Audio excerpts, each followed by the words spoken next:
राधे कृष्णा दोस्तों, आज लेकर आई हूँ आपके लिए सरसों का साग और मक्के की रोटी। और बहुत ही बढ़िया तरीके से मैंने ये बनाया है, एकदम घोट घोट के। और आप देखिएगा कि मैंने इसको किस तरीके से घोटा है, वो भी मैं आपको बताऊंगी।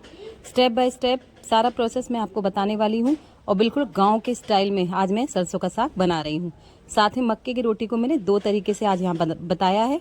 जो लोग बिल्कुल नए हैं, जिन्हें बिल्कुल भी नहीं आता मक्के की रोटी बनाना, वो भी आसानी से बना सकते हैं। तो आज मैं यहाँ पर 2 तरीके बताऊंगी मक्के की रोटी बनाने के। और बहुत ही सॉफ्ट और बहुत ही बढ़िया तरीके से आपकी रोटी बनेगी। ये देखिए, इस तरीके की मक्के की रोटी हम बनाएंगे। साथ में सरसों का साग को घोटने का जो नया तरीका है वो मैं आपको आज यहाँ पर बताऊंगी। अगर इन सर्दियों में मक्के की रोटी और सरसों का साग नहीं बनाया तो सर्दियाँ बुरा मान जाएंगी। तो इसलिए फटाफट से बना लीजिए। और हाँ, मेरी रेसिपी के साथ ही बनाइएगा। इससे आपको एक बेनिफिट ये मिलेगा कि आप आसानी से बना सकते हैं, क्योंकि मेरा हमेशा यही एक प्रयास रहता है कि आपको आसान तरीके से सारी रेसिपीज में बताऊं और घर के ही सामान से ज़्यादा आपको खटर पटर ना करनी पड़े या बाजार ना भागना पड़े। तो चलिए बनाते हैं। इधर मैंने ले लिया है सरसों, पालक और बथुआ। तीनों चीज़ों को मैंने आधा आधा किलो यानी 500 ग्राम लिया है। तीनों की क्वांटिटी बराबर रखी गई है। पालक और बथुआ सरसों के साग में इसलिए डाला जाता है क्योंकि सरसों जो होती है थोड़ी कड़ी होती है, यानी सख्त होती है। तो उसे घोटने के लिए और उसमें एक सॉफ्ट सा टेक्सचर लाने के लिए हम बथुआ और पालक का ऐड करते हैं। तो इधर पालक की मैंने डंठल तोड़ ली है और बथुए को भी मैंने इस तरीके से पत्तियां अलग निकाल ली हैं। जो मोटी डंडियां हैं वो हटा दी हैं। तो सारी चीज़ अच्छे से साफ हो गई हैं। अब इन्हें अच्छे से हम धोएंगे क्योंकि इनमें मिट्टी बहुत होती है। तो अच्छे से सारी चीज़ों को बर्तन में डालकर मैंने धो लिया है। तो सबसे पहले धो लिया है सरसों, 2-3 पानी से अच्छे से मैंने इसको धोया है। इस चीज़ का ध्यान रखिएगा कि हमें सभी चीज़ों को अच्छे से धोना है। पालक, सरसों और बथुआ को। बथुए में बहुत ज़्यादा मिट्टी होती है तो उसे बहुत अच्छे से धोइएगा, क्योंकि अगर हम इसे साफ तरीके से नहीं धोएंगे तो हमारी सब्जी में थोड़ा किसकिसापन आ सकता है, जिसकी वजह से हमारा पूरा साग खराब हो जाएगा। तो इसे धोने का बहुत ही एक ज़रूरी प्रोसेस रहा है यहाँ पर। तो आप इसे बहुत अच्छे से धोइएगा। ये देखिए, बथुए में देखिए कितनी सारी मिट्टी निकल रही है। तो मैंने अच्छी तरह से सारी चीज़ों को धो लिया है। अब हम इसे कट करेंगे। मैंने देखा है बहुत से लोग सरसों का साग जब बनाते हैं तो उसे ऐसा का ऐसा ही कुकर में चढ़ा देते हैं, लेकिन मैं हमेशा थोड़ा सा इस तरीके से रफली इसे चॉप कर लेती हूँ। उसके बाद ही इसे मैं रखती हूँ उबालने के लिए। तो आपको ज़्यादा इसमें मेहनत नहीं करनी है, कोई बारीक साग नहीं काटना है, कोई आपको दरात की या किसी भी चीज़ की ज़रूरत नहीं है। बस इसको आपको रफली इस तरीके से काट लेना है। तो मैंने सरसों को काट दिया है। अब मैं यहाँ पर पालक को काट रही हूँ और उसके बाद बथुआ। तो इस तरीके से तीनों चीज़ों को रफली चॉप करके हमें तैयार कर लेना है। तो इधर ले लिया है मैंने ये प्रेशर कुकर। अच्छे से मैंने एक बार इसे भी धो लिया है, कहीं कोई मिट्टी ना रह जाए। फिर इसमें हम सारा जो हमने साग काट के रखा है, बथुआ, सरसों और पालक को, तो उसको हम इसमें ऐड कर देंगे। अब इसमें मैं उबालते समय क्या क्या डाल रही हूँ चलिए बताती हूँ। तो सबसे पहले मैंने ले लिया है 8 से 10 लहसुन की कलियाँ, ये डाल देंगे इसमें। फिर डाल देंगे 2 हरी मिर्च। 2 हरी मिर्च को भी मैंने कट कर लिया है। ये भी मैंने एकदम बड़ा बड़ा कट किया है क्योंकि सब बॉईल हो जाएगा। इसके बाद डाल देंगे इसमें अदरक। अदरक ले लिया है मैंने 1 से 1.5 इंच का एक टुकड़ा लिया था, उसको कट करके मैंने अदरक को डाल दिया है। फिर डाल दिया है इसमें 1 चम्मच नमक और 1 गिलास पानी। 1 गिलास पानी इनफ होता है क्योंकि सब्जियों में बहुत सारा पानी होता है। अब इसे गैस पर चढ़ा देंगे और कम से कम 5 से 6 सीटी आने तक हम इसे अच्छे से पकाएंगे, ताकि हमारा साग अच्छे से पक जाए। और जब इसे हम घोटा लगाएं इसमें तो एकदम बढ़िया तरीके से परफेक्ट घोटा इसमें लग जाए। तो ये लीजिए, इसमें 5 सीटी मैंने लगाई हैं और इधर हमारा साग बिल्कुल पककर तैयार हो चुका है। तो अब इस तरीके की मथनी से या किसी भी मैशर से आप इसे अच्छे से घोट सकते हैं। तो मैंने इसे इस तरीके से घोट दिया है। ये है एक तरीका जिसे हम अपने साग को एकदम घुटा हुआ और एकदम परफेक्ट बना सकते हैं। तो इस तरीके से उबालने के बाद ही इसे घोट दीजिएगा। ये देखिए कितना परफेक्ट ही हो गया है। अब इसे एक दूसरे बर्तन में मैंने ट्रांसफ़र करके गैस पर चढ़ा दिया है ताकि इसे मैं अच्छी तरह से पका सकूं। और यहाँ पर मैं इसमें डाल रही हूँ 1 चम्मच मक्के का आटा, ताकि इसमें ये आलन लग जाए। ये जो हम मक्के का आटा इसमें डाल रहे हैं बिल्कुल सूखा ही डाला है मैंने। अगर आप सूखा नहीं डालना चाहते तो आप इसे कटोरी में पानी के साथ घोल कर भी डाल सकते हैं। चला देंगे अच्छी तरह से और इसे 3 से 4 मिनट तक इसी तरीके से पकाएंगे।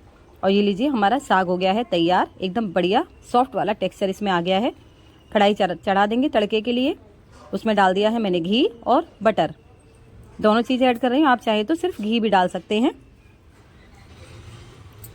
इसके बाद इसमें डालेंगे साबुत लाल मिर्च, सारी चीज़ें आप देख सकते हैं घर में बिल्कुल अवेलेबल रहती हैं, आराम से आप इसे बना सकते हैं। इसके बाद मैंने लहसुन डाला है इसमें।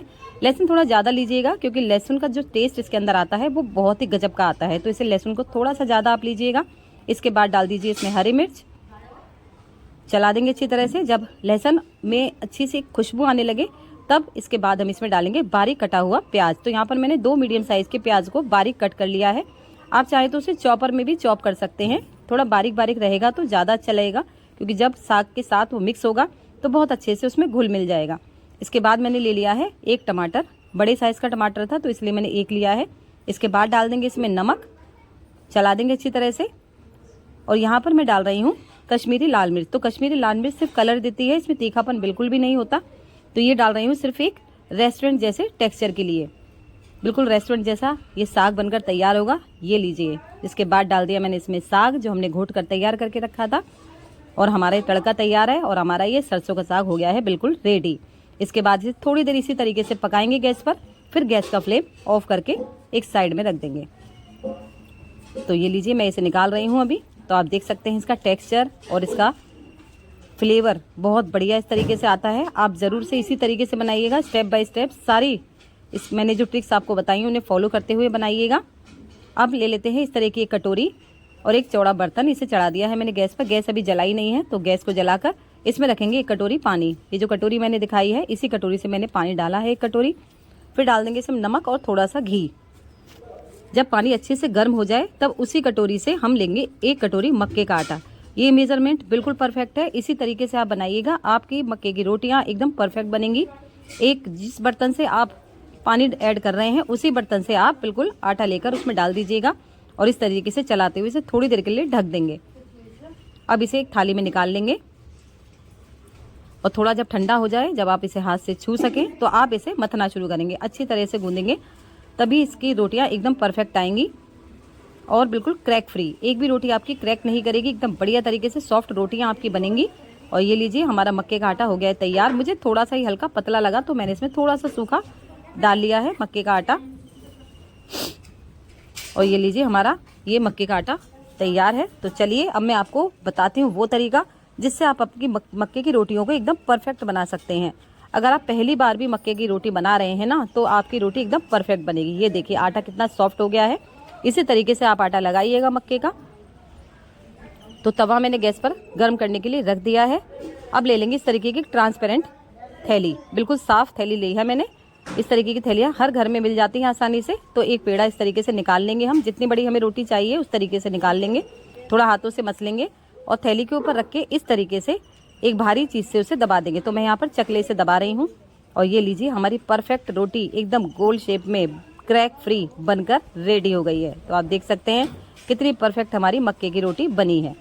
तवा गर्म हो गया है, थोड़ा सा पानी लगाकर हम रोटी को इस पर लगा देंगे। ये तो हुआ एक तरीका। तो इसे मैं तवे पर ही सेक रही हूँ इस तरीके से दबाते हुए। तो ये है एक तरीका। और अब मैं आपको बताती हूँ दूसरा तरीका, वो भी बहुत ही ईजी है, उसे भी आसानी से आप फॉलो करके ये मक्के की रोटियां तैयार कर सकते हैं। तो इधर मैंने एक और पेड़ा इस तरीके से ले लिया है हाथ में। फिर इसे हाथों से दबाते हुए सॉफ्ट कर लेंगे। हाथों पर लगाएंगे पानी। अब इसे इस तरीके से बढ़ाते हुए पहले इसकी लोई को बढ़ाएंगे और फिर हम इसी तरीके से रोटी को बढ़ाएंगे पानी लगाते हुए। ये है सबसे पुराना तरीका, गाँव में इसी तरीके से मक्के की रोटियां बनाई जाती हैं। अक्सर मैं भी इसी तरीके से बनाती हूँ, लेकिन ये जो मैंने थैली वाला आपको तरीका बताया है ये उन लोगों के लिए है जिन्हें मक्के की रोटी बनाने में डर लगता है, क्योंकि बहुत से लोग टूटने के डर से मक्के की रोटी नहीं बना पाते।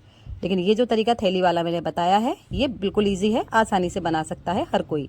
तो ये है हाथ से बढ़ाने का तरीका। ये देखिए मैंने आपके सामने ही बढ़ाई है, कोई भी मैंने इसमें कट नहीं किया है वीडियो में, और साथ में मैंने इसे तवे पर डाल दिया है। तो ये है दूसरा तरीका। तो आप देख सकते हैं मैंने यहाँ पर 2 तरीके आपको बताए हैं मक्के की रोटी बनाने के।